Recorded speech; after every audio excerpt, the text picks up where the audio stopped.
Remix. It's the remix. I am muted on my end. I still don't see us. I'm interested. I don't see us. Where are we, Scott? We're lost. Where are we really? I mean, Says wait, we're are we live. live? That's what it says. How about that? Oh! I hear it. Did I transition? No, I did didn't not transition. Hey! What's going on, everybody? Holy cow. Wait, hang on. Oh my god, it's so Professionals. loud. Okay, now we're done. You good? You good? I'm good. Tech show. Tech show. Are you going to Anyway. open or what? I thought you were opening. See, this is why we talk about this. We talked about it before. Yeah. Hey, We even did rock, everybody. paper, scissors. We before, did. too. I think I won. You did. Hey, what's up, everybody? What's up, everybody? This is Scott, and that is Greg. And What's we going are on? technically speaking. I'm not going to do the buddy up, like, say it at the same time as you cutesy thing. I can't. It makes me throw up in my mouth, like, a lot. Who wants a koozie? I know these are pretty awesome. We've had a lot of people actually talk about, like, hey, we really want these koozies. Like, they cost I wanna us do- $15. So I want to do some better branding. We need, like, technically speaking at the bottom there. But yeah, for sure, we're they're actually pretty glorious, though. we're thinking about trying to put up, I don't know, some type of a store of some variety. If we can. Perhaps work if out we a went to deal. Amazon, the social network. Oh yes. Yes, We're coming out of the gate. Let's do rehash this. that one, please. Here we go. Let's please rehash about how Amazon is totally not. On social today's network. show, we're going to mention, okay, so some really quick hits that I want to get over. Yep. The.m.con, which I believe stands for Emily, and then the last name begins with con. Mm-hmm. Really, you see what I did there? What you did there. Professional. Got it. She was the winner of the Google Home that's sitting right over there. Congratulations to Emily. That's awesome. I will be sending it via the United States Postal Service probably tomorrow. Good luck. No, it'll be fine. I still don't trust. Really? USPS. Yeah, I get iffy about it. Like if I want to send something, I make sure like you send it UPS or whatever, FedEx. Are you questioning me? I mean a little bit. No, I'm not. I don't care that I was much. gonna say you could kind of pick up Yeah, I the don't pace care that and the much. slack. It's like I don't care that much. I don't say anything. Congratulations to Emily. The next video is going to be coming out tomorrow. That video is going to be on the DJI Osmo Mobile, what's sitting right over there, Which is really awesome. super love awesome. that product. Highly recommend Yep. the product. I will actually leave a link in the description of tomorrow's video where you can go out and buy it on Amazon or the DJI site. It is an affiliated link, so buy it so I can get money. Can I say it? Please. I don't think you can actually call it. You can't encourage people to do it. Don't use my links. But were you to do that, we would get a small kickback. And I don't even know what it is, to be honest. We totally don't know at all. I don't know. But yeah, all the money obviously comes back to the channel, which just kind of helps us grow, helps us do things like buy lights and better cameras and real streaming stuff. Which There would is be a young man Yes. by the name of Nate Root that wants 2 koozies. two. Done, sir. I got you, fam. Pal. I got you, fam. I got you. I got you, fam. And Greg's next video, which is ironically enough was supposed to be this week, but Greg's got a bananas weekend. Yeah. Well, week and weekend and everything else, and your week next week. Yeah, and it's just a stuff, mess. so, I'm actually going to be out of the city next week. I don't know why I said it that way. I'm such an idiot. Well, I'm look, going to be out of I town didn't next say it this weekend for a bachelor party. Mostly, I have to be the dad. I'm pretty sure that I'm going to have to be so the dad. adorable. I don't Yeah, drink. you really are. I'm not a You drinker. absolutely are going to be. You're going to be the voice of reason, while everyone else is just sloppy. I will absolutely take pictures. Yeah, please do. Anyway, his next video is going to be on this MacBook Pro Pro. with the touch bar. Yep. I love it with one exception. We'll talk about that. And what's that exception if you want to give him a little tease? I am less than pleased with the keyboard. Clickety-clack. Clickety-clack. Driving for the sure. train. There's a couple of other things that I'll touch on too in the video. It's Scott's laptop, so first of all, I promise I won't spill beer on it. Okay. That's okay. I have Apple Care. Or your credit card. Fair enough. So I mean, there's a couple of things about the laptop that are kind of hit and miss with it, but yeah. The keyboard's the worst part. Yeah. For me. More on that next week. Absolutely. So you get back-to-back Scott. I apologize ahead of time. I'm sorry. You're welcome. What can I say except And you're copyright welcome. strike now. Come Thanks. on. It's not even close. It's the same song. I'm not The Rock. I don't know if you know this. I was unaware. Thank you for Not clarifying. Svelte. Not svelte. Yeah. Thank you for clarifying. Anyway, other one, there was a really hot topic in my team space earlier today with the implanted chip in your body for work. I think the company's in Wisconsin, and it's supposed to be things like I can beep into the building, and I can get money, and I can get snacks and stuff. You have 30 seconds. Yeah. Would you have it implanted in your body? There's 0% chance I would have it implanted in my body. So the article right away states like the big concern with the chip itself, it's all based on RFID, which is basically just a proximity sensor type of thing. So you get the chip, or in some cases, like if you have an ID badge, those all work off more or less the same type of technology. Matter of fact, your credit cards usually have some type of an RFID technology in there. Almost all of them. Yeah. Super subtle. Wow. Professional. Anyway, so you get too close and a sensor can read that stuff. And one of the things that people have successfully done is basically stolen credit card data just by walking past you. So men keep their wallets in their back pocket. They would have some wand that they would basically just wave past your butt cheeks and then lift your credit card data. Yes, exactly. So, yeah, I would not. I mean, they say that they're encrypted. They say that there's no chance they would have to have like a direct connection to the implant to be able to lift data off of there. I don't know what data's on there, and I can't guarantee that it's encrypted. I don't feel comfortable with that. I don't want to do it just in case that for whatever reason, artificial intelligence takes over. Oh, what you did there. I sees it. Today's State of the Union is going to be on artificial intelligence. So the State of the Union thing is something that we started last week. We were only 5 shows deep, to be honest. The first 2 don't really count because we really didn't know what we were going to do at all. Because we totally do now. We got it down pat now, for sure. We know way more now. Well, I agree with that. Anyway, sorry, I'm walking all over you again. You are. That's okay. I still love you. So bad about it. State of the Union. Love you, mean it. Anyway. State of the Union on artificial intelligence. Yep. We had a conversation today during lunch. Yep. That really went down a path that I did not expect. So I believe the term is esoteric. Sure. Like AF. Like it went left quick. I mean, we got deep down the rabbit hole. So it's all based on an article that came out earlier in the week about a spat, a lover's quarrel. It was if you a will. pissing match. It really was online. between Zuckerberg and Elon Musk. We'll get to that in a minute. Yep. As a matter of fact, that was supposed to be the first topic today, but it blew up. It's now going to come back down. Because we're going to talk about this one for a while. I can promise you that one, it really is. So the very first topic is what are you going to talk about? Android Developer Preview 4. You're running it now, aren't you? I am. I did not run Developer Preview 1, 2, or 3. Okay. I did last year on this. Well, spoiler alert! Yeah, spoiler alert! This is Scott's old phone that I bought off of him because I had a Nexus 6 that I also broke. I'm hard on technology. You really are. I really are. You really are. I really are. Yeah, you are. Yeah. You sure is. I really is. English. Well, yeah. Tech of course. channel. Tech channel, not an English channel. But so this is the Nexus 6P. I had a Nexus 6. Mm-hmm.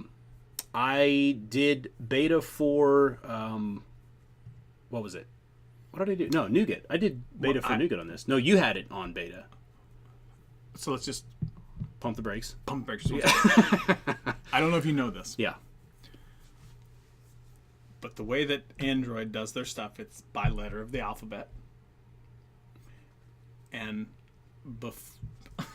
I don't think I could do this. I know you can't because I know exactly where you're going, and I'm I don't know if you know what the letter before O is. Yeah. I was trying to think of the last time that I was in the beta program. There, jerk face. Once again, stepping all over me, bro. For reals. So, Anyway, Nougat. You had this enrolled in beta for Nougat. I had my 6 was in probably the last 2 betas that I had my 6 for. And RIP phone. You still have it? I've got the parts. I got everything but a working screen. RIP. By the way, when you look up online about how repairable a Nexus 6 is, and they say, don't try and repair the glass on that thing, they're not playing. It is not non-trivial. Oh, yeah. It is non-trivial. I mean, it was like tissue paper. Yeah, it's legit tissue paper thin. Yeah. Oh. So I broke it. Anyway, again, we totally went down a rabbit hole there. So you're running Android O, which is the next version of Android that should be coming out any day now, I feel like. And you're on is this the last one? Or I guess this is the latest one is about So Android if O. it's anything like they did last year, they'll do 4 of them. They'll do 4. Yeah. So what are your thoughts so far? How do you like it? Where is my phone? That's a great question. Not my turn to babysit it. Here it is. So the swipe down from the top is very different. It's all white, and it's a light design. It's not dark. Now I'm sure you can flip it, and I haven't flipped it yet. But interesting. Like so, when you do your little swipe down from the top, it is all white. Oh wow, it is like all white. So that's a little bit different. When I wanted to get battery stats before, I could hit the battery icon. Well, when I do that now, it automatically flips battery saver on. It's just I'm used to hitting things in certain orders, and so I got to get used to that too. I had a Bluetooth issue. Shocking, I know. Right. I had a Bluetooth issue before with my Apple AirPods, but that was only something that happened recently where I'll put the AirPods in and the volume will go way down, and then I either have to restart the phone or repair the AirPods. And that whole problem went away. I've had 0 Bluetooth issues. Actually, upgrading from Android N to Android O, Developer Preview 4, was ridiculously easy. Super, super easy. Is it easier than normal? Because the normal process is like, so you go to like, what is it, android.com/beta. Oh, what I'm talking about is like when you get those monthly updates. Yeah. When you get the monthly updates, it basically says you want to download it, and then it basically, how many times can I say basically? Basically 10 or 15 more easily. At least. Basically. Svelte. Right. You can still run your phone while it's processing the update. That's cool. So you can still run your phone while it's downloading and then actually putting it in. Do you have to reboot? You do. Okay. One reboot and it comes back up. Now, that's awesome. It scared the holy bejesus out of me. When it rebooted, it was rebooting for a minute. And I was starting to freak out. Yeah. This is my daily driver. I'm like, oh my God, I can't do this. Yeah. I get on my work email. I start freaking out.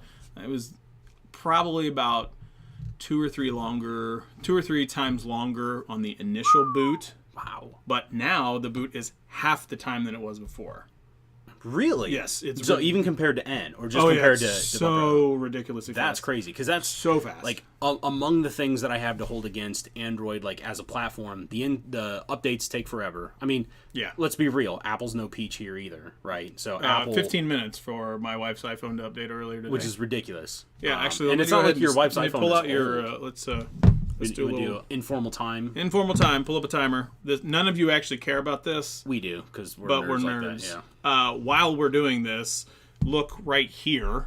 Oh yes. All of our socials. How about that? How about we plug our socials? At Scott Peachy. Make sure you spell Peachy right. It's Peachey. At Scott Peachy06 on the Insta. Yeah. I do. On Facebook, The Tech Speaks, and on Insta for the channel is Tech Speak. I for sure don't do Facebook, and I don't really care about Instagram, so pretty much the only place you can find me is on Twitter. I'm fairly active on Twitter. I have my moments. I go through phases. Don't look at my Twitter right now. Why? Oh. Yeah, well. Just FYI. Scott. Why are you don't restart yours? You need the timer, you idiot. I thought you were going to have me restart. No, we're going to time it. This is what happens when we don't communicate. Why do we have to communicate? Well, I didn't know what you're doing. How high can my voice go? Are you ready? All right, I'm hitting restart. Go. So, anyway, you can find me on Twitter at Ominous Hominid. It's a little difficult to spell. I recognize that. But, started out as my gamer tag. So, if you play Xbox, you can find me there. I always go, it's OM, HOM. Yeah. It's still shutting down. This is not... Yeah. This is not proving my point. Cool story, bro. Anyway, so when you do the upgrades on previous versions, non-Android O versions, including the Apple and iOS and all that stuff, you basically first have to download the update itself, and it's like, do you want to install now? And you go yes, and then it reboots your phone, does the install outside of actually being able to use the phone, so your phone is straight up unusable for. There you go. Wow, it's done. Back. So, just for the sake of argument... I was not even prepared to hit stop. Right. So, 43 seconds? It was 25 seconds to go from, I'm powering off, It took me 0 to 25 seconds for it to power off. Yeah. And then it went from 25 seconds to 43 seconds to then shut off, power back on, and be back on. So was it 18 seconds? Yeah, I'm not a math major, so I'm going to let you do that. But for it's 25 and 43, right? Yeah, but I'm not even going to bother. So short version is that's awesome, and I really wish that my phone had that feature now. But I am also not willing to do Android Preview 4. Sorry. Can you? Yeah, I think so. See, I mean, the 6P is supported for... Okay, well then you're good then. I'm pretty sure it is. Well, okay, hang on, let me phrase this. I have not heard anything otherwise. I've not heard that they are not supporting 6P for O. So I believe that I can, but yeah, I'm not at all interested. Long story short, if you are a person that can get Developer Preview 4 on your daily driver, I actually would recommend it. Really? Yeah. Even in light of... if you were a person who kind of struggled with Bluetooth issues or just something was a little bit wonky with your device, go to Developer Preview 4. So if you don't use Bluetooth at all, is it worth... Oh, yeah. Really? You're better battery life. Have you had any other like application crashes, weirdness, or anything like that? I haven't had any application crashes, but I've had the device reboot randomly twice. Okay. But that's not a big deal because it takes less than 20 seconds for it to be back up. For sure. It's inconvenient, but it's just kind of an inconvenience. Have you heard of any battery issues with Android O? Because that was a I have not. Real sore subject on N when my phone, when the 6P got N. Nope. Boy, were there some battery problems with that thing. I have heard none. Interesting. Okay. But well, it depends on who you ask. I think Artem on Android Police did not have good luck, but he has the worst luck with devices. Right. The worst. He is also hard on technology. He's at the worst luck. Next. All right, what do we got next? Let me pull up the Google Music here. and YouTube Red becoming one. Bro. So it's Google Prime. Yeah, basically. Hand me that black bag over there. The black. Oh, this guy. Yeah, that guy. This little guy. I forgot about that game. How many do we have? Oh, I don't even know. Not many. Low. Getting low. Okay. Yeah, it's becoming one. Well, that's not the name, though, right? No. Okay, I thought that's what you were saying. Like you Google had some... Prime. Well, no. Blatantly ripping off Amazon. I thought you were gonna say it's becoming one, so it's like Google One or something like that. I was like, Google, what? if you take that, I want credit. Google One. You can make out the check too. I don't even want to. No, you know what? I just want two things. Are you ready? I want whatever the new device is whenever that comes out. That's one. Okay, that's fair. And I want the red hydrogen phone. They have nothing to do with I the red don't hydrogen care. phone. Nothing to do with Make that. it happen, Google. You can do it.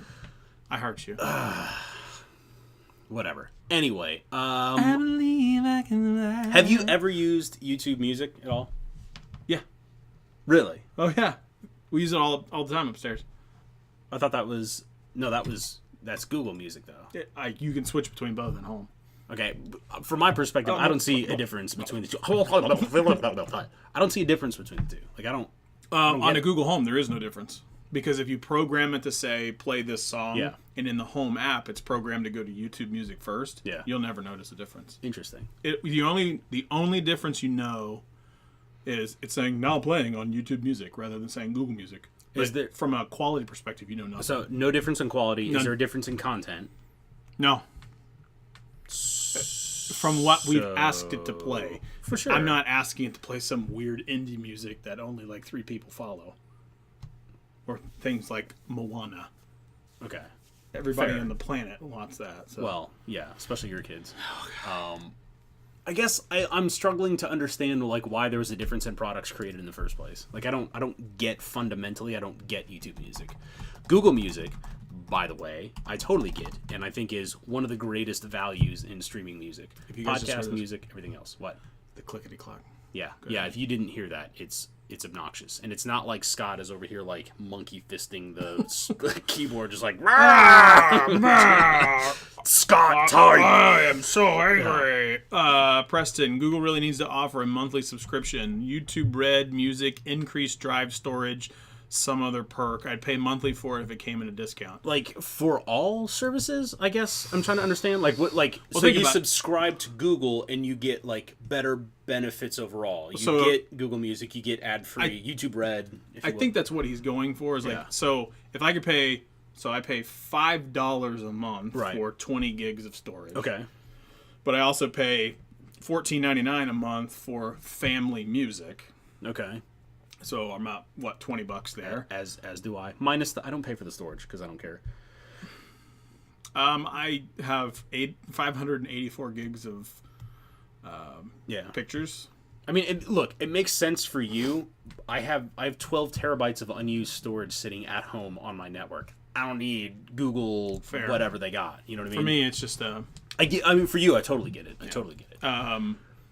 Yeah, it would be really interesting to see what services they offer. Almost like a G Suite, if you will, like some sort of I mean, like sort of suite. Like if they did that, but only from the consumer edition. Like, oh, we want you as like a prosumer, so we're going to give you additional drive storage. But I feel like so on and so forth. If I'm going to subscribe to Google and give them more money than what I'm already like, I'm getting the maximum value. I feel like out of Google Music and YouTube Red. Like to me, that is a deal. I get ad-free YouTube. Yeah. Sign me up 10 times out of 10. Which is funny because that's how we make money. For sure. Well, we make money. Watch our ads. Hang on. No. We also get a portion of YouTube Red too. That is so small. I agree. Don't get me wrong. If you have ads, watch them. I guess. Please. Well, I mean, skip them if you gotta, but smoke them if you gotta. Right. Exactly. But like so YouTube. What is it? YouTube Red and Google Music comes as a bundled deal, which I think is crazy. I think that is a steal. Yeah. Well, my fear is what happens if they go, let's going to merge into one, and then we're going to raise the price. That would turn some people off. I mean, as long as right now I pay in. Well, if you're grandfathered in, it would be fine. But I don't feel like you can't justify what they're like the additional benefit that they're giving you for merging Google Music and YouTube Music together. Like there's nothing else there. There's no difference. That's why I was asking you. Click the ads. He says, click the ads, even better. Yes, click them all. Hearts. Click all the Love things. You. But yeah, I mean, if there's no difference in quality, there's no difference in content. Like what? Why? You all right? There's a bug. Stroking out there? Dead air. Oh, that just reminded me. What? No, go ahead. Go ahead and finish your point. That's all I got. I totally don't. I'm pushing in the clutch, switching gears. I got. We're making this a podcast. Oh yes, yes. I have fought him for weeks at this point. Hang on, you didn't fight me. Fought for weeks. Lies, vile and odious lies, sir. I disagree with that entirely. You didn't fight me. So my thing was, I just wanted to make sure that we had. I'm an IT guy. I know how much it costs to store data. Yep. I don't want to pay that much to store data. But we found a workable solution. Yep. It's awesome. I'm excited for it. I'm actually really excited to get into podcasting. You know, real talk, it's this show, but in audio format. So what we're hoping to do is kind of grow the audience a little bit and get people that wouldn't normally watch the show at least listen to us ramble and argue. We had someone to listen to me dominate Scott in that stupid game where we argue about things and I continue to win. We actually had someone that watched win. Sorry, go on. You were saying? Are you seriously still going right now? We actually had somebody. It's called winning, Scott. I'm still winning. We actually had somebody that asked us a question in one of the comments on our last live show that says, "Hey, do you have a podcast?" And we had been arguing about it. Basically, me saying, "Greg, why are you not doing this, Greg? We should be podcasting, Greg." Like a month at this point. It's probably been at least. It's been like 6 weeks at this point. By the time that this show ends, it's going to be like before I even met you. We should have been podcasting. But this person said, "Hey, I would love to listen to you on my way to work." Yeah. And I thought, was like, wow, first of all, thank you so much for watching the show. What? Yeah. What? Like, there are people that genuinely want to listen to us, which I do not understand. Thank you very much, Preston, for that. I will actually be the person that will be responsible for putting the audio content on Podbean because the IT guy over there just simply doesn't know how to do it. Shots fired. That was a show that just did not absolutely need. Oh yeah, that he totally can do it. I have actually been kind of pounding the drum from a podcasting perspective. The whole idea is I'm going to be working with somebody. Big shout out to Scotty Boombox for sure, who does the Vulgar Parenting podcast. He is the person that's kind of really lit a fire to make sure that we can do this podcasting thing. So vulgarparentingpodcast.com, I believe, is the website. He has no idea that I'm just going to randomly plug him.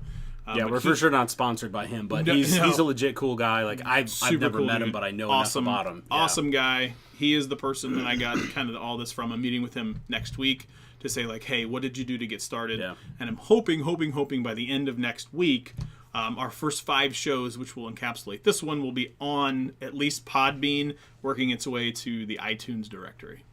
We'll get there. Huzzah! Take over the world. That was a hot take, man. Hot take. We did not plan talking about it. No, we did not. We had been talking about it forever.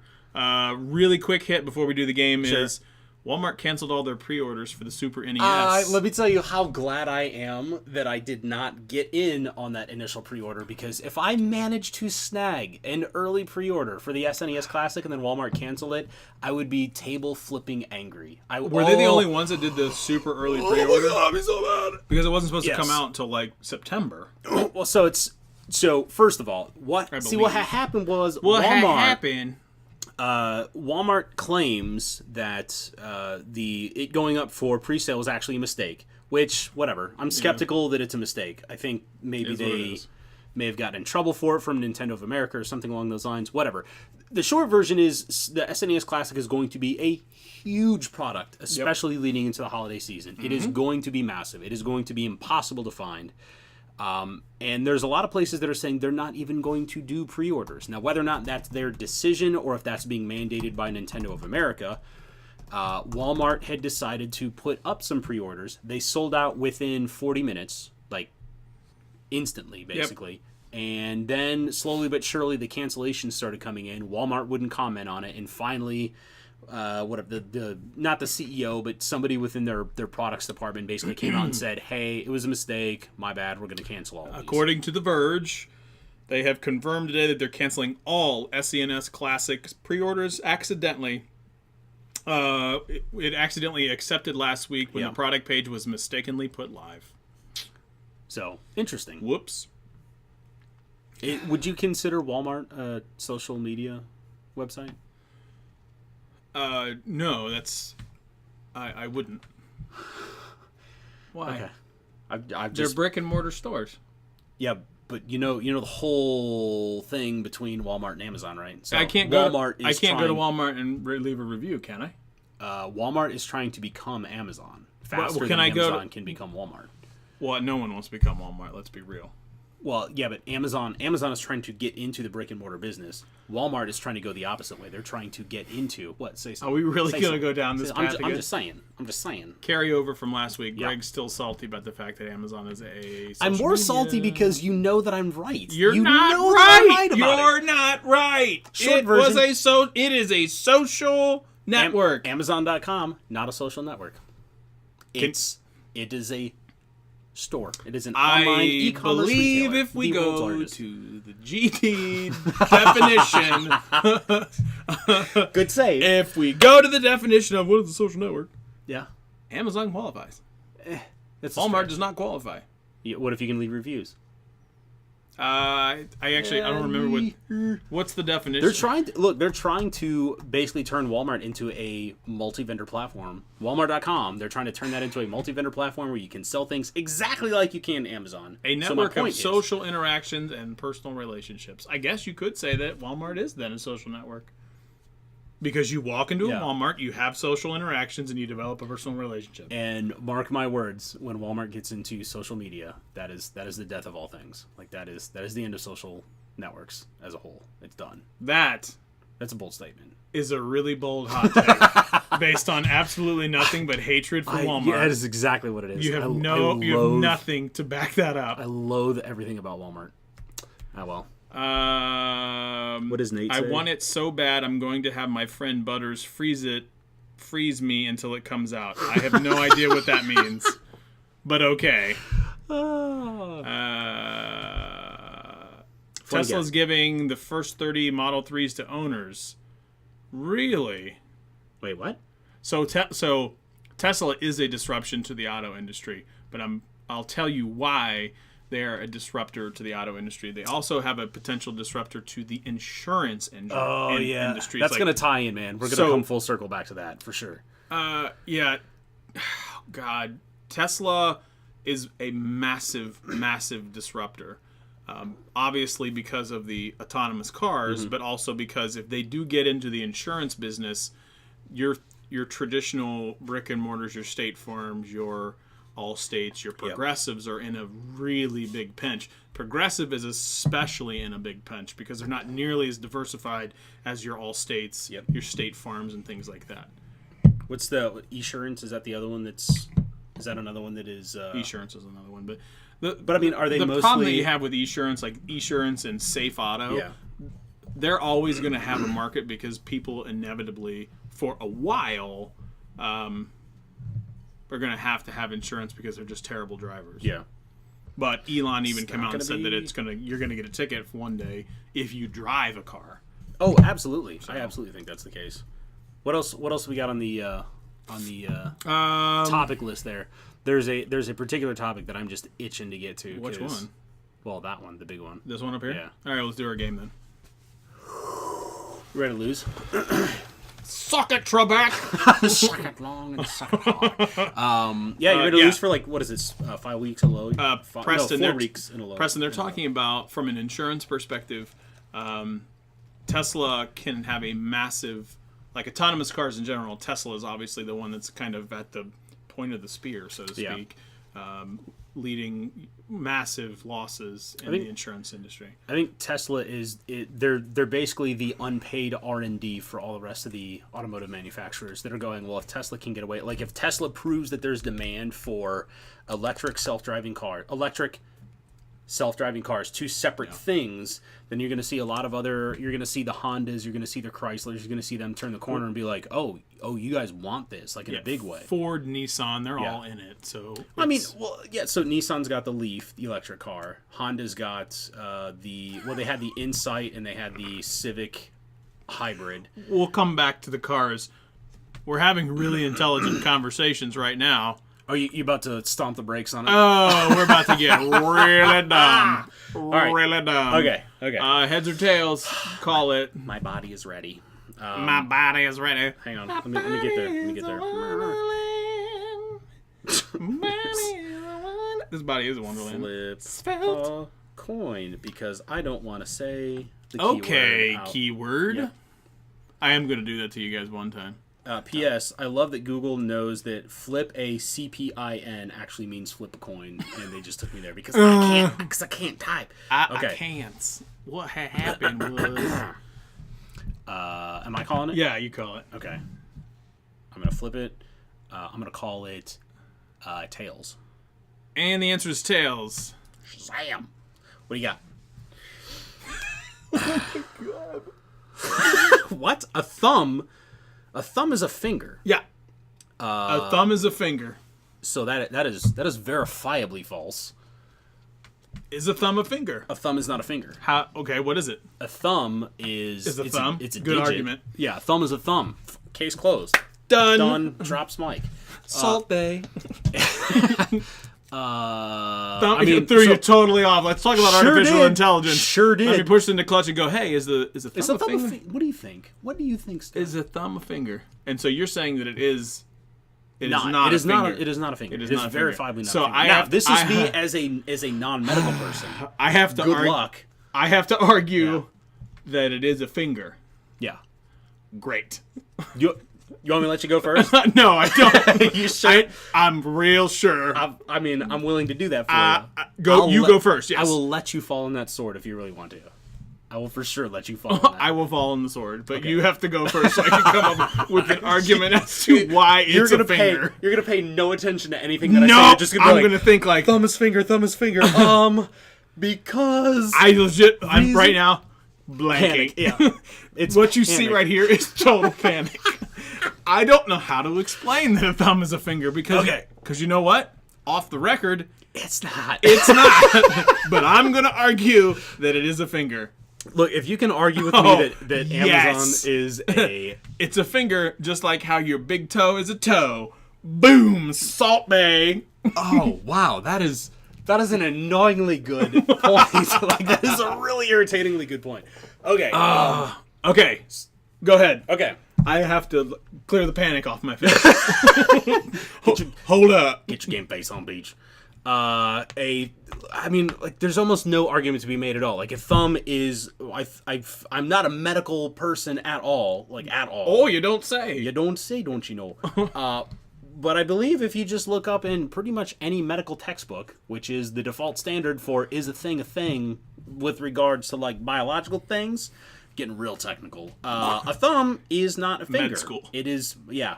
It's a digit of your hand. It's your finger's but your finger's a digit. Yeah, I mean, these are digits, don't get me wrong. So you can have, they're not mutually exclusive. It's like all squares are rectangles, but not all rectangles are squares. Right, but it's still phalange. Yes, thank you. That's the word. That's the word. What he said, those words. Phalange. Regina Phalange. Do you know what that's from? No, I don't. It's from Friends. Oh, that's why I don't know. Yes. Because, best TV show. The thumb is a TV finger. Show. Because reasons. Okay. That big toe argument's really, really good. That's a strong very argument. Strong argument. And a boy, strong argument. Thumb a finger. Thumb is a finger. I'll wait. Okay, so No, I get paid by the hour. It's fine. what is attached to the palms of my hand? What's attached to the palms of my hand? Your phalanges. My phalanges. Yeah. Some would call them digits. I just happen to have really chubby digits. Yeah. I have extremely chubby digits. Yeah. So 1, 2, 3, 4. You have a giant thumb. I've never looked at your hands. Really? Before. Like, I've never looked at your hands this close before. Yeah, you have a huge thumb. Like, I thought I had a giant thumb. No. That's a big thumb. Why are we touching thumbs right now? This is so weird. So hot. It just got weird for a second. Really, really weird. I legitimately cannot think of any argument at all. Other than the big toe. Other than the big toe one. That's the best one. That is an awesome argument. Let me be real. Greg won that one. I'm just going to flat out. This is the first one he's won in the whole game series. Please. Please. We're moving on. You know how badly I want to just, like, curse at him? Like, as soon as the camera goes off, I'm gonna light you up. You know. Call it. Call it. This is going to be an interesting one. Okay. I'm looking forward to it. Call it. Call it in the air. If you all are paying attention, this is a hot take, potentially. Hot. This one right here. Okay, I'm interested Hot now. take. I'm going to call Tails again. Tails has done me well. Tails it is. Son of a... Am I going to steal the... Oh, my God. Oh. Take that side. Nickelback is one of the best bands. I believe it says ever. Yeah.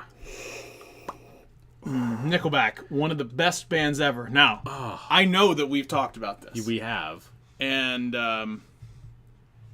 yeah, you can make an argument. It'll be real interesting what you're going to do with it.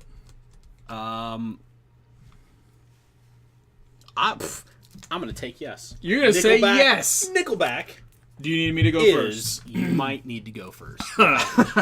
According to Greg, Nickelback is one of the best bands of all time. I am immediately uncomfortable with that statement. I'm going to give you a chance to back up.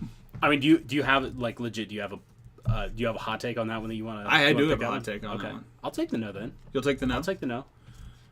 Nickelback actually is probably one of the most popular bands of all time, which could arguably make it one of the best bands of all time. Best is relative, right? It's kind of subjective. Yeah. Best from what perspective?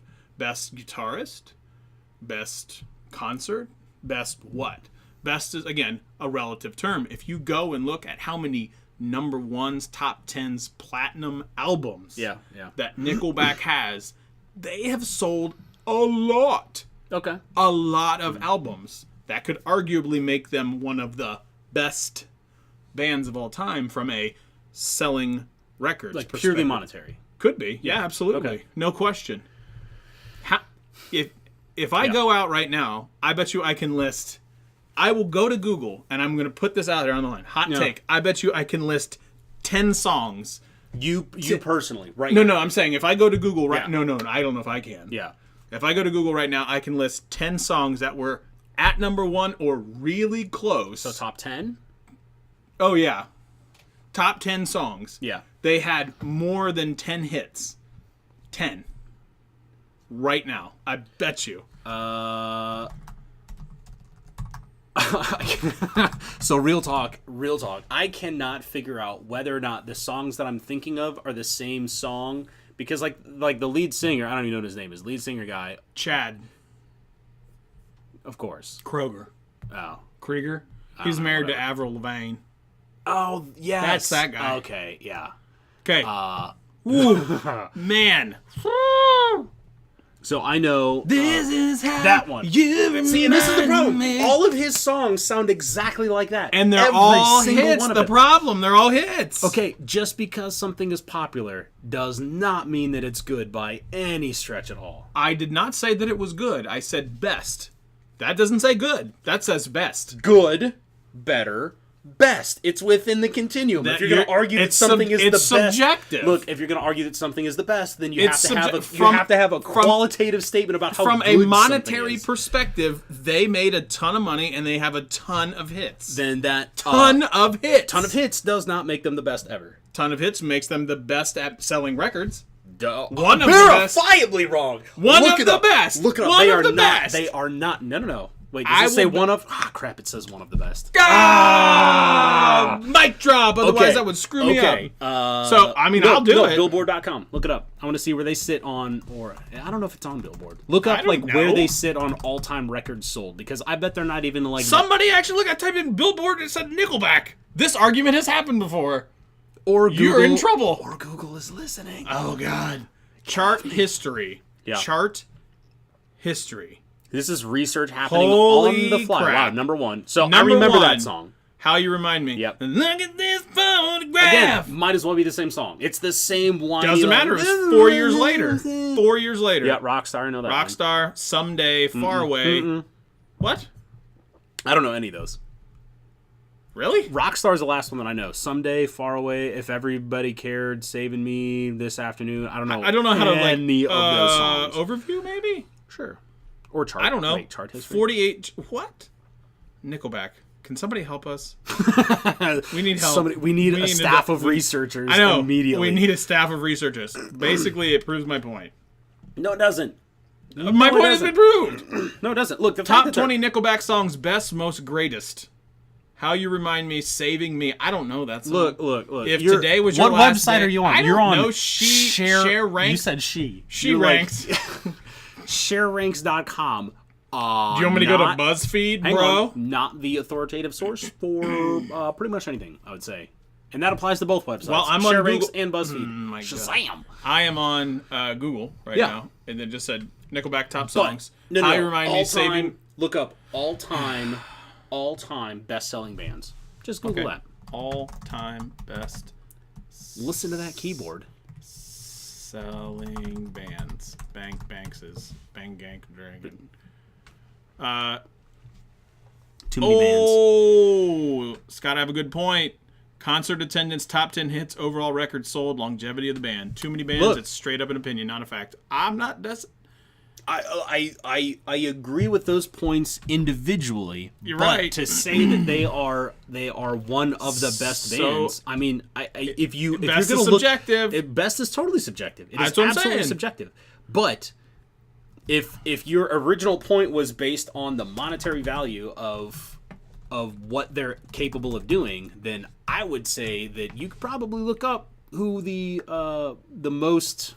What is it? The most... Nickelback is one of the most successful Canadian groups, having sold more than 50... Canada doesn't even count. Canada totally counts! I love you, Canada. I do too, love actually. Canada. Oh my God. I can't talk crap about Canada. It's the principle of the matter. So they've sold more than 50 million albums worldwide. Ranking as the 11th best-selling music act and the second best-selling foreign act in the U.S. of the 2000s, behind... The Beatles? BAM! Oh, God! Boom! Holy crap. Hard to argue. That's hard to argue. Woo! Hot take. Scott wins. You don't Defense rests. That's that's awful. A hot take. Woo! Behind the Beatles. In the 2000s. Yeah, well, okay. Yeah. Either way, I feel like that's a really do we want to do narrow this or go slice straight of to reality. AI? You do one more. What do you got? Okay. I'll let you take this one since you lost the last two. Hermione should have married Harry. I'm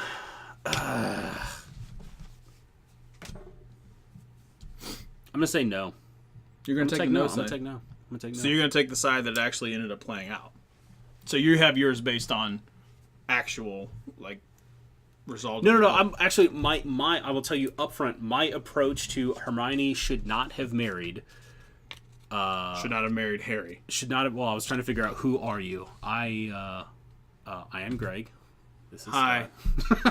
I'm not sure if that was the context with which that was brought up. So, okay, my point on whether or not Hermione should have married Harry is purely in the realm of does it make sense for good storytelling? And I don't think it does. I think the fact that that's I get it now. Who are you? Oh. God, I'm so awful. That's the Who. Yeah. Did you get it? I got it. Greg, did you get it? The joke? I got it. He said it. The Who. The joke. Did you get it? I got it. Greg, you got the joke? Yeah. Okay. Okay. Should have married Harry. What? So I don't even know if that was English. What? Okay. No, I think I think that storytelling wise, it tells a much more interesting story. It is a much more appealing story to have a realistic scenario like that where the hero does not always get the girl. I mean, Harry eventually found a girl, but it's not the girl of the story. I love the fact that there was the kind of third string friend in what's his name? All I can think of is the actual actor that played what's his name, the Weasley boy. Ron?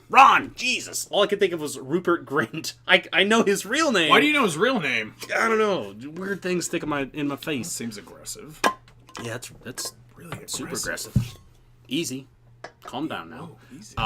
Anyway, so the fact that J.K. Rowling decided to go with like Ron as a I don't know, like a comeback character. Like he starts out and he's just like the perpetual beat up on character through most of the story, and then he kind of finds his own thing and eventually gets the girl of the story that you think throughout the reading. The first time that I read Harry Potter, I'm like, there's no possible way that Harry's not going to end up bagging Hermione. I think it tells a much better story. Are you done? I believe the word you're looking for is right, and yes, I am right. She should have married Harry. She She brought out a better side of Harry. Okay. She completed Harry in a way. They had a chance. Excuse me, I'm burping. Okay. They had a chance to go down in history as the greatest duo of magic. JK. Rowling. Yeah, Rowling. No, Rowling. Whatever. Yeah. JK. Yeah. Let's talk to me.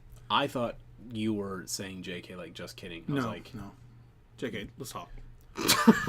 Because she's watching. Because I'm sure you're For watching sure my show. she's watching. I'm sure you're watching my show. Yeah. My show. Oh, my bad. We'll let that slide. Our show. It's fine. It's fine. You could have just easily made them the most powerful couple ever. You could have made them the next Voldemort. But you didn't do it. You know why? Because she knows how to tell a good story. She's a great author. Exactly. She's a great storyteller. And how did said great storyteller decide to wrap up that storyline? By not making it so painfully obvious. Look, if Harry, he is. Whatever you're gonna say, he is. God. He is absolutely. He's just a wiener of the entire. He is a wiener. But it's a much more compelling story. Okay, that's fair. I really just want to go into AI at this point. All right, let's do it. All right. The State of the Union. This is a big one. This has a chance to go down a rabbit hole like you wouldn't believe. I don't even know how long have we been going. I don't know. The 49 minutes. Okay. I don't promise. This is going to probably go for a bit. So I'll set the stage for you. Here you go. It's all yours. Earlier on in case you didn't watch at the beginning of the show, earlier on in the week we teased the fact that Elon Musk and Mark Zuckerberg from Facebook. Elon Musk, of course, is the CEO at SpaceX, Tesla. What else has he been involved in? He was originally part of PayPal, I think. Elon? Yeah, wasn't he? Whatever. Anyway, so Elon Musk, crazy smart. I mean, just wicked smart dude. Zuckerberg and Elon Musk got into a lover's quarrel about artificial intelligence. Let's call it what it is. It was a pissing match. It was an absolute pissing match. Zuckerberg does a series of live streams, Facebook live streams, of course.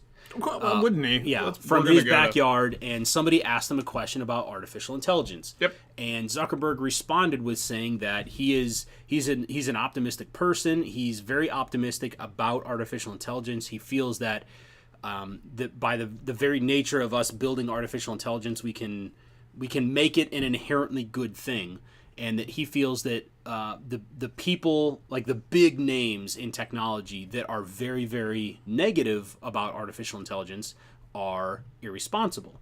And one of the things that he points out is the fact that artificial intelligence is on the brink of having answers for diseases, for solving things like the self-driving car, like the transportation issues that we experience, especially if you happen to live on the West Coast, you know what I'm saying, or in, I guess, the East Coast too. Well, Pittsburgh, New York. Well, yeah, New York, Pittsburgh, the DC metropolitan area, all that kind of crap.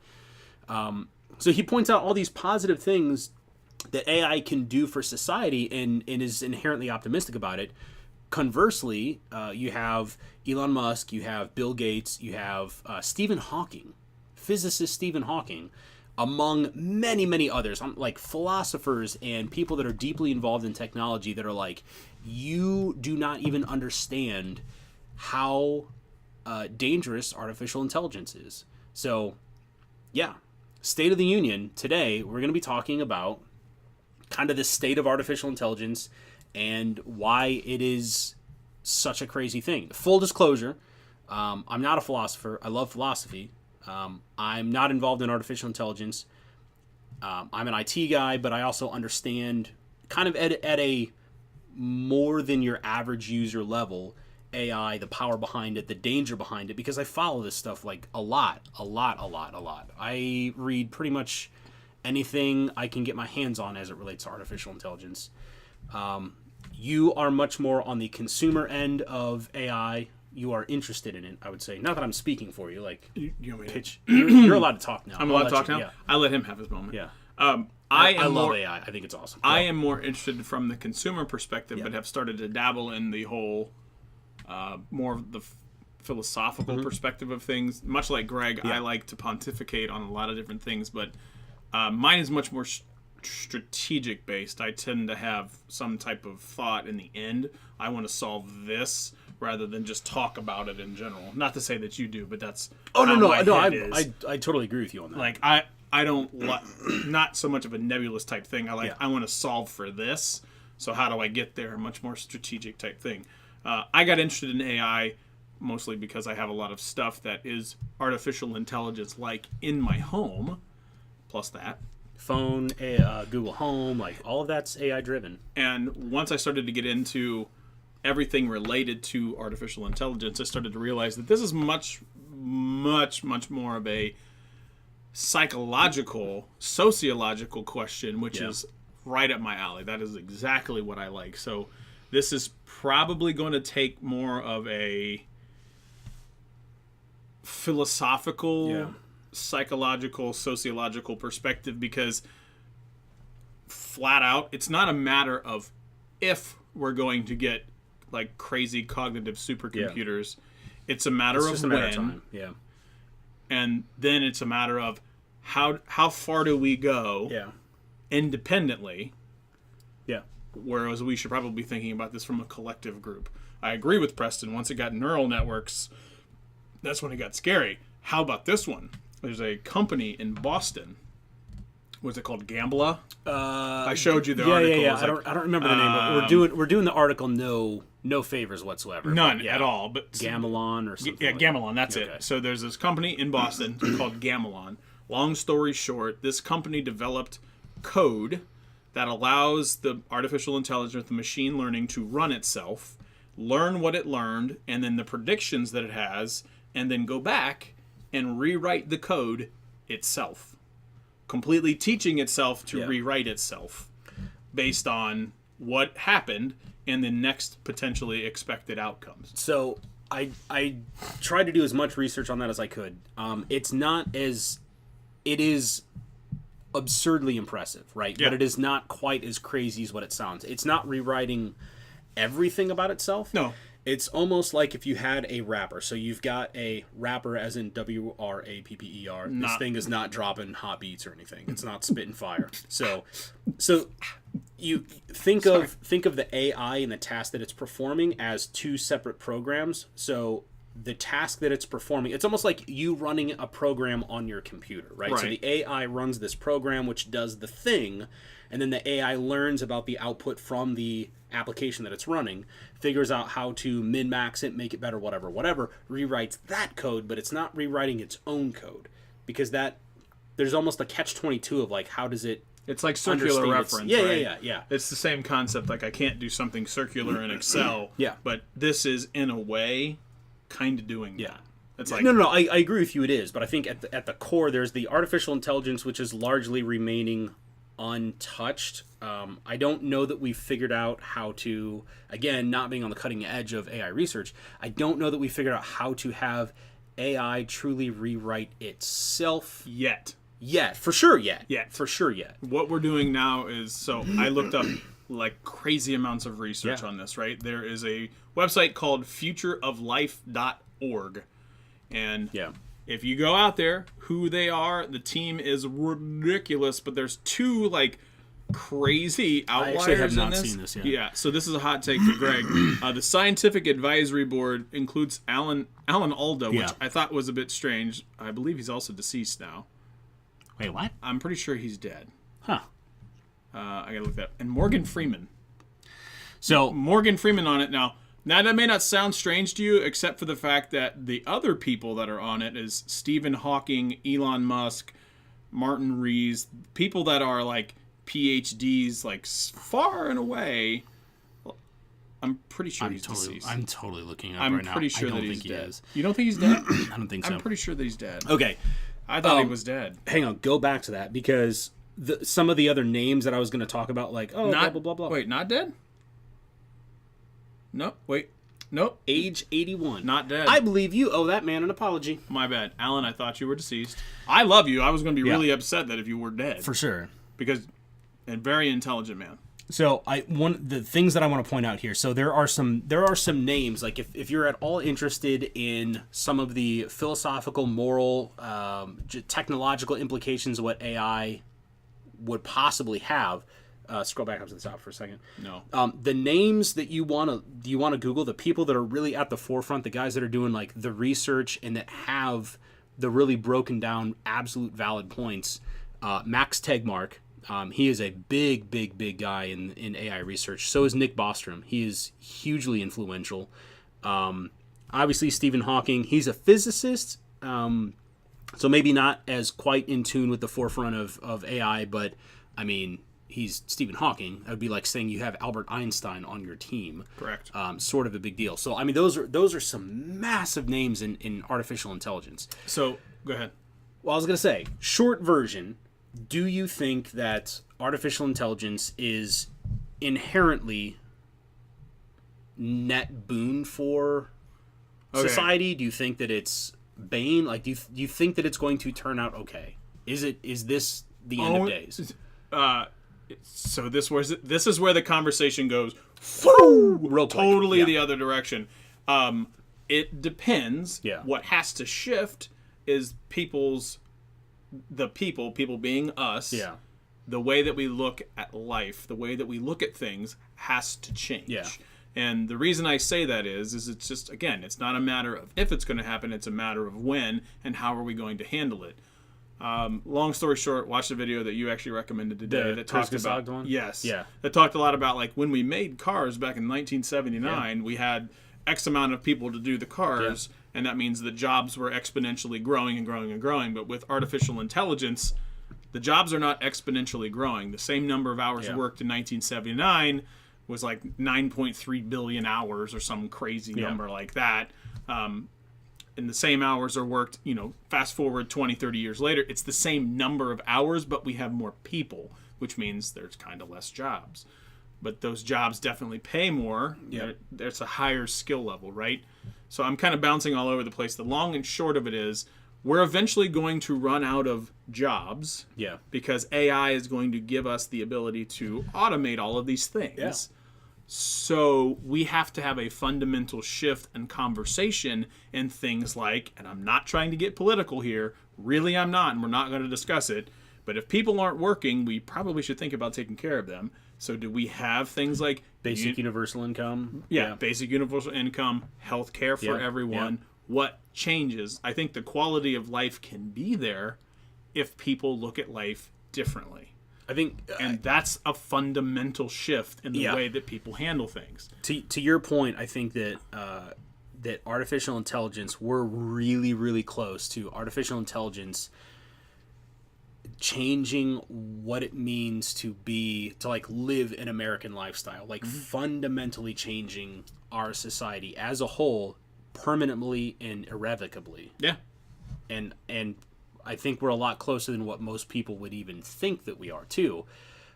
Because case in point, this all ties back to the conversation about Tesla. So one of the people on that AI safety board is Elon Musk, who is the CEO of Tesla. So Zuckerberg tries to say that Elon Musk is irresponsible for overstating the dangers of artificial intelligence, but here's this is the easiest example, I feel like, that you can make an argument for why artificial intelligence and automation is so dangerous, and how it has the potential to just absolutely change life as we know it. Literally, life as we as Americans understand it, completely gone. So you have Elon Musk, CEO of Tesla. Tesla, well known for being electric cars that also feature prominently artificial intelligence. The cars can drive themselves. So and do it well. Very well. And recognize when accidents have the potential to happen. Everybody's seen the video where the guy's clearly driving really far ahead of him. There's a car in front of the car ahead of him that basically gets into an accident. The car recognizes that through the other car and stops before that ever is an issue.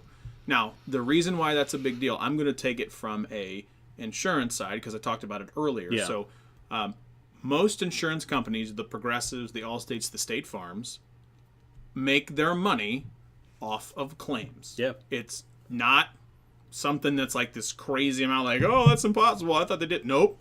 That's how they make their money. You pay insurance, it's just that. If you don't have an accident for 5 years, you've just paid a whole bunch of money to somebody just in case. That's what insurance is. But if I don't have to worry about that as much, and Tesla's going to make sure that I don't get into an accident by either making sure that I don't drive a certain way or it's driving for me because of everybody around me, then all of a sudden I don't have claims. Yeah. And then if they can figure out how to make that plus insurance cheaper, now we got a big problem. Now your big insurance agencies, your State Farms, your Allstates, your Progressives, if their customers go and get a Tesla, and all of a sudden now they can't make their money off claims, how are they going to make their money? Well, so now you've displaced workers, your adjusters, your claim agents, things like that. You've displaced workers with artificial intelligence that hasn't even touched their actual job. Yeah. Just by nature of the industry shrinking. Correct. And that's to me, even the insurance industry, that's a second order effect, right? So the most direct effect that I can think of, America still has an enormous transportation industry. So if you start leveraging artificially intelligent self-driving cars to do things like long haul trucking, it's almost inarguably safer. You don't have to stop.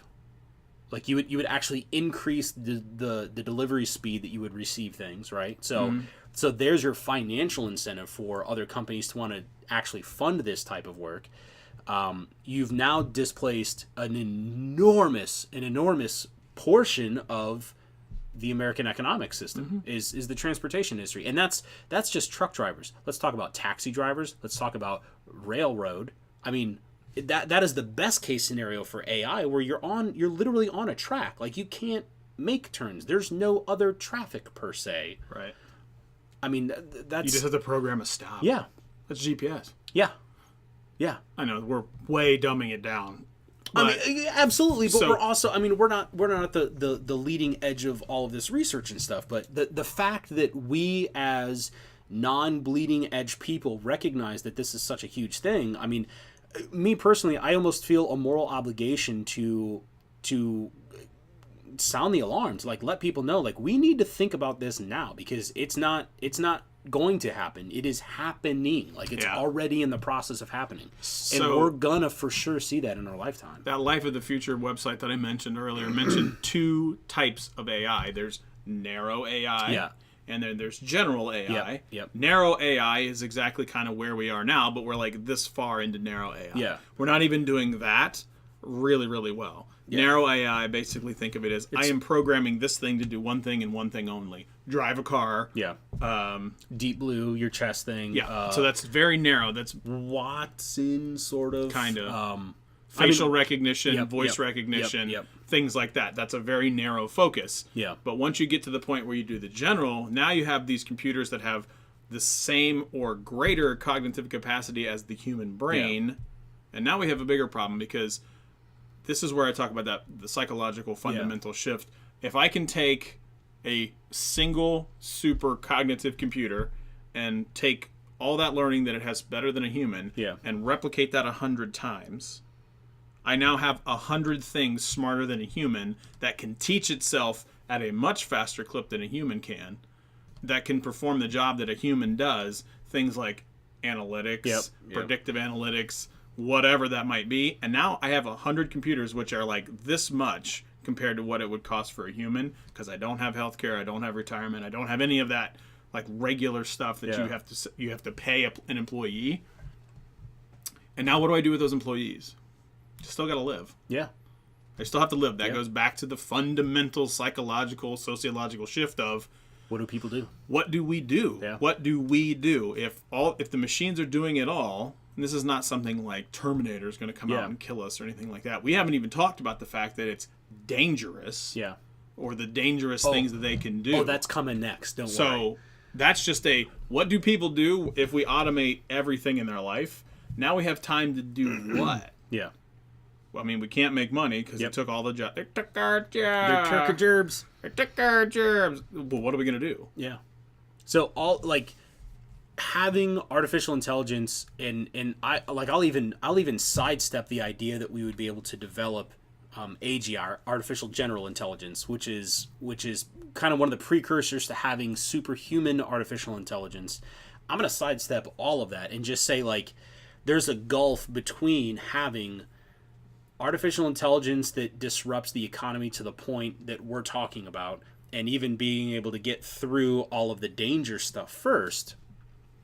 So one of the fundamental problems with artificial intelligence, especially general artificial intelligence, is how do you define intent? How do you accurately convey what you want, like what is and is not within the scope of what it is that you tell it to do. So, like, one of the best examples out there's a bunch of different kind of versions of this. As a matter of fact, I think I can't remember if it's Max Tegmark or one of the other guys that's on that board, but basically Nick Bostrom, I think it's his example.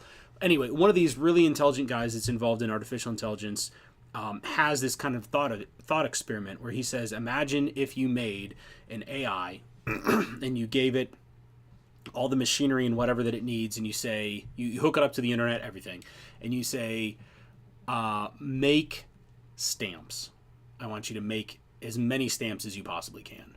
And so the way that artificial intelligence works right now is it will start to it's basically a bunch of guesses. It doesn't know anything about stamps. It doesn't know how to make stamps. It knows nothing about it at all. It'll make a bunch of random guesses, but computational speed, like how fast AI operates, means that it's making trillions of guesses, like per second type of deal.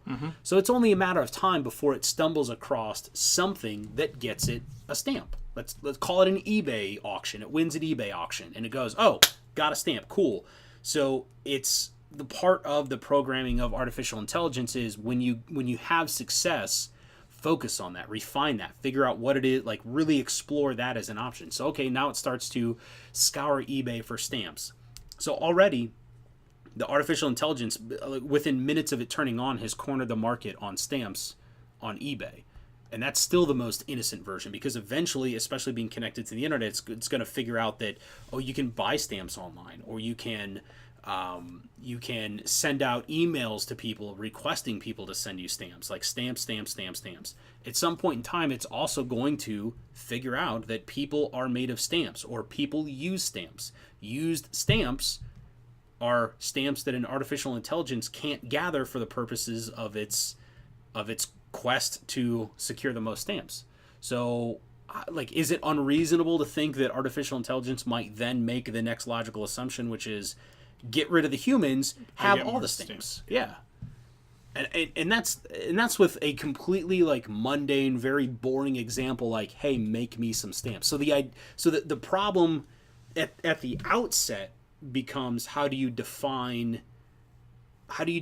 success? How do you define, like, what the end state is? How do you define what is and is out of, or is in and out of scope for making stamps?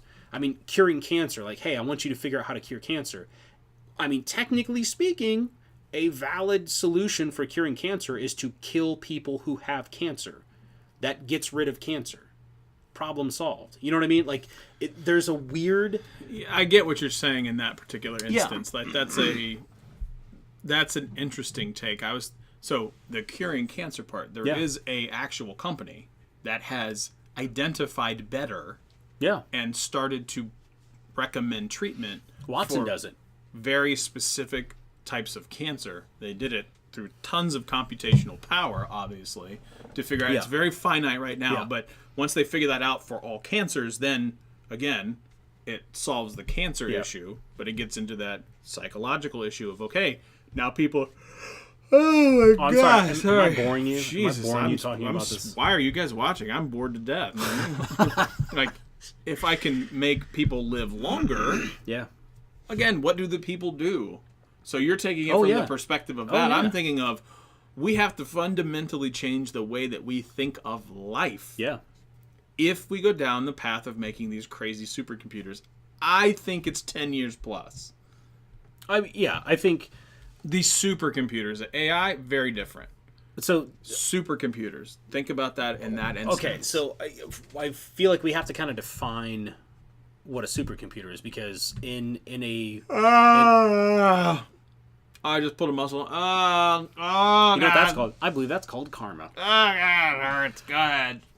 In a previous life, I worked on supercomputers for industrial manufacturing. A supercomputer is just it's marketing, right? So what happens when you take a whole bunch of just regular computers with a bunch of horsepower behind them, and you lash them all together, and you say, hey, do the same thing. You know what I mean? Like, there's a giant math problem. Each of you take a portion of this math problem and then calculate and then reconvene, add it all up, tell me what you got, right? Yeah.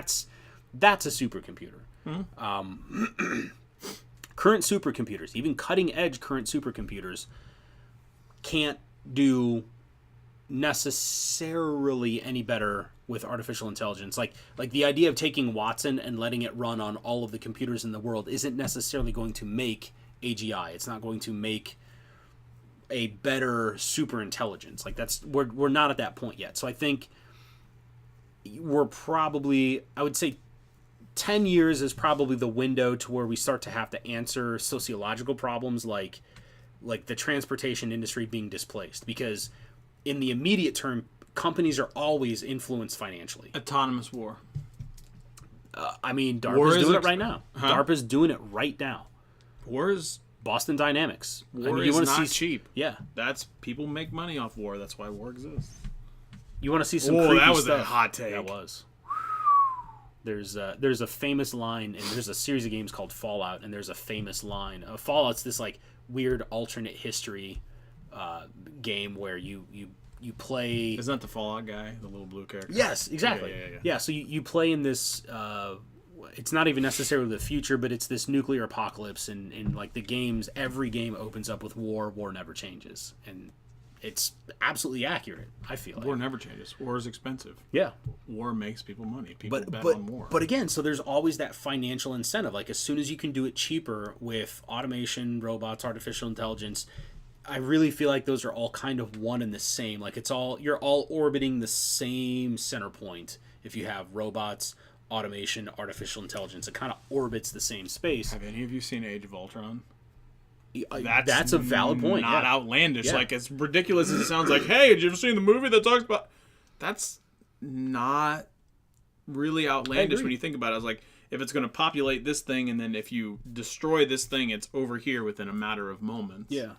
But see, so here's the problem. Here is ultimately the problem when you're trying to talk to average people about the dangers of artificial intelligence. You sound like a crazy person. The minute you start referencing Marvel movies... I sound less crazy, but it's also because I'm quoting a movie, and a movie is not real. Yeah. It makes it sound less real, but it's not. Because I can't, I don't know how to describe that to somebody. Goes, what happens if you never had to work anymore? Well, that would be great. Yeah. But you have to get universal health care, and you have to get basically life money from universal the basic income. Thank you. I couldn't think of that for the life of me. I got you. Well, no, I don't want to do that. I want to work for my money. I get it. Like, I totally get it. That's the way that we have all been raised. It's like, we got to earn our keep. I get that. But what if it shifts? Yeah. Like, that's my thing. Yeah. You have to change the way that you think in order to accept artificial intelligence. I got two hot takes for you. Like, the people that think about the Age of Ultron scenario where as soon as you destroy the thing, Ultron automatically like transfers to the next device.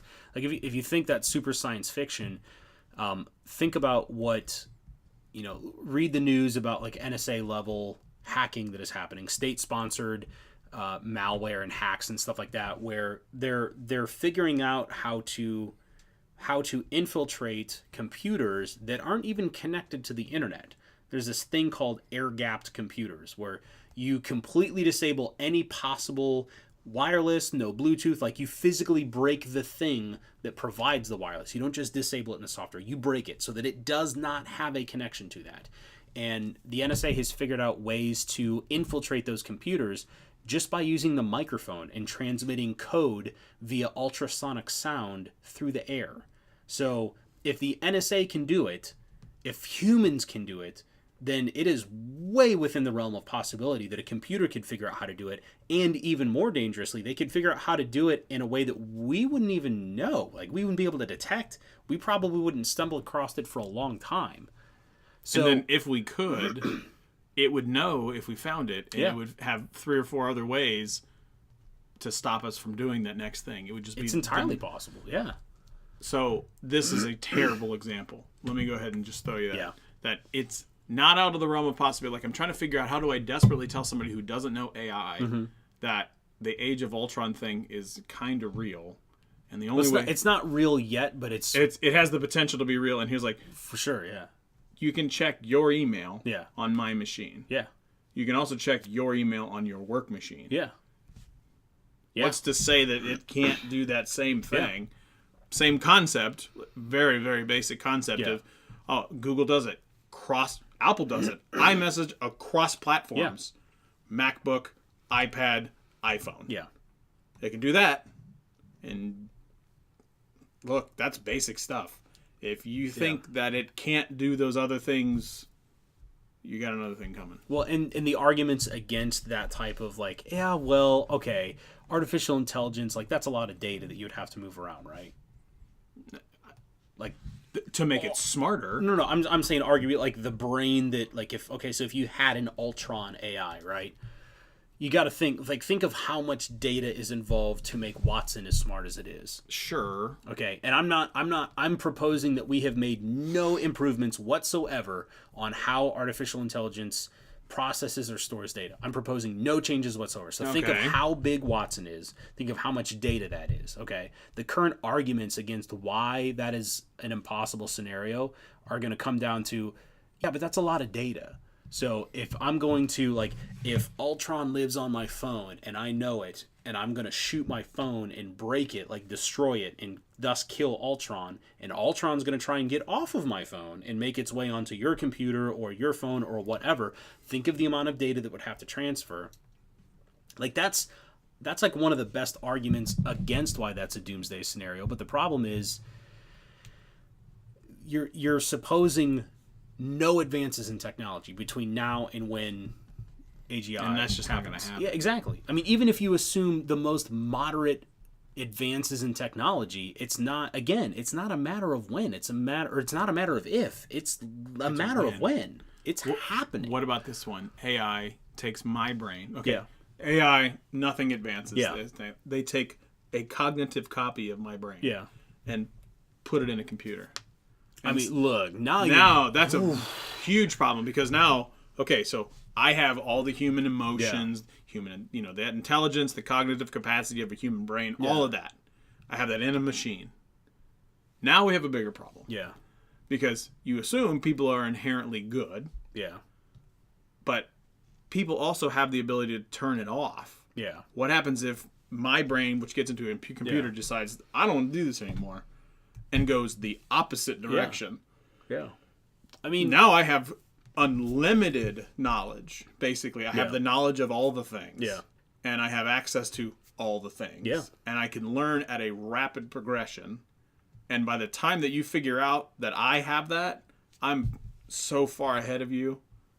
So do you put a brain in a machine?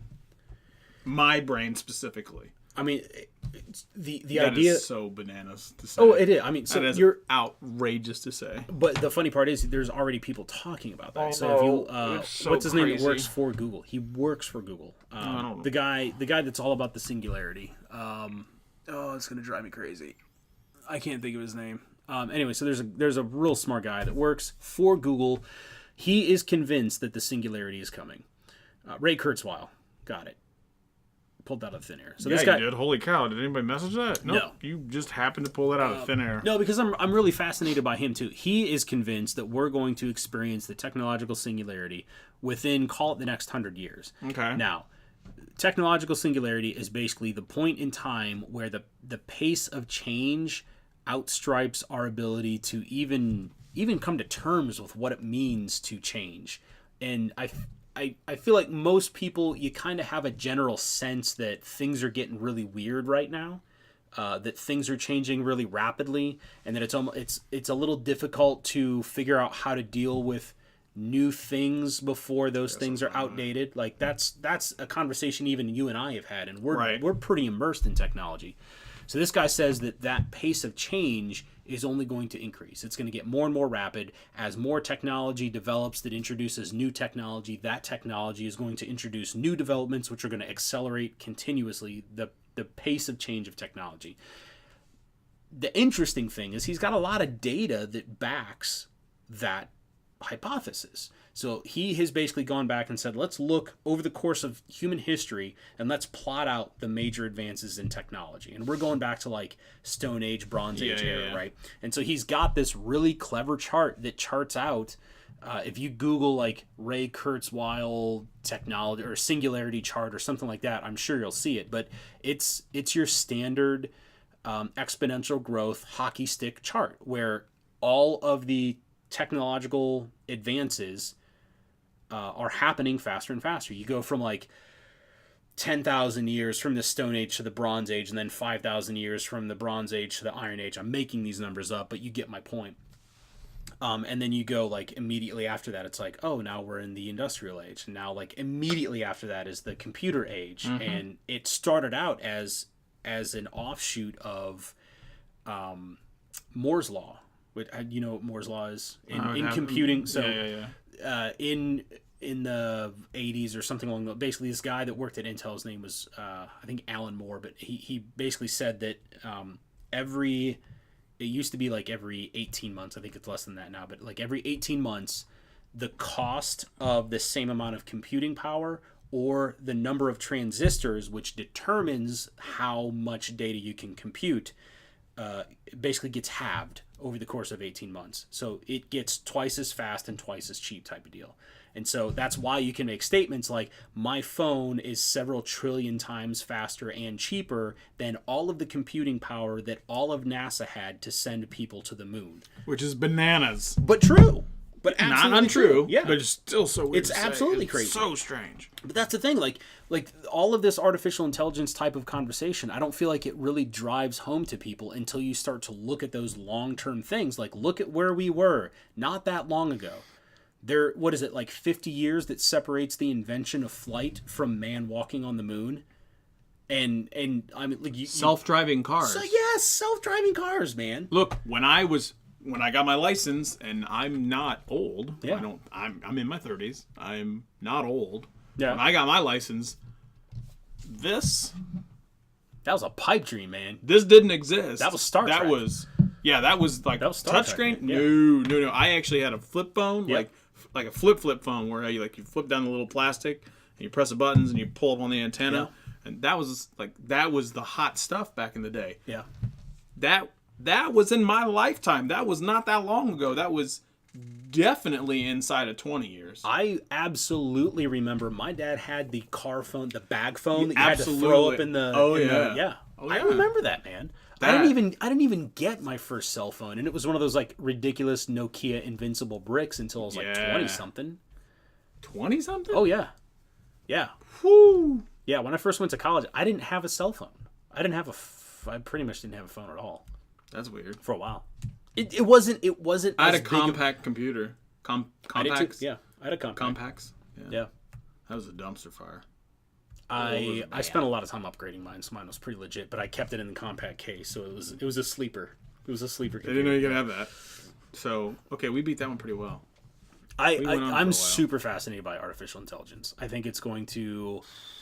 I think it's going to put me out of work, and It's going to put me out of work. I know that. I sincerely hope that more than anything, I really hope that people start to take the possibility very seriously.